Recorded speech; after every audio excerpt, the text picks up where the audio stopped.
அனைவருக்கும் வணக்கம்.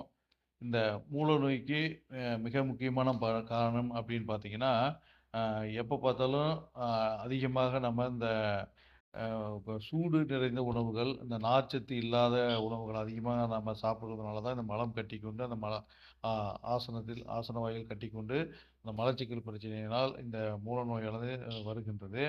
அ எப்ப பார்த்தாலும் பார்த்தீங்கன்னா, இரவு நேரங்களில் எளிதில் ஜீரணமாகாத உணவுகளை எல்லாம் அதிகமா சாப்பிடும் பொழுது இந்த மூலநோய் வருகிறது. அதேபோன்று பார்த்தீங்கன்னா, இந்த வெப்பநிலை அதிகமாக உள்ள இடங்களில், அதாவது ஹீட்டாக இருக்கின்ற ஒரு இடங்களில் எல்லாம் வேலை செய்யும்போது, உதாரணமாக பார்த்தீங்கன்னா, எப்ப பார்த்தாலும் உட்கார்ந்துட்டு இருக்கிறவங்களுக்கு அந்த ஆசனம் வாயிலா மூலநோய் வருவதற்கான வாய்ப்பு இருக்கிறது.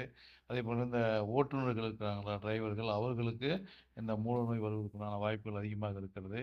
ஆகவே இந்த விஷயங்களை எல்லாம் நாம் கவனத்தில் கொண்டு, அதற்குண்டான உணவு முறைகளை நம்ம தேர்ந்தெடுத்து சாப்பிட்டோம் என்றால், இந்த நோய் குணமாகும்.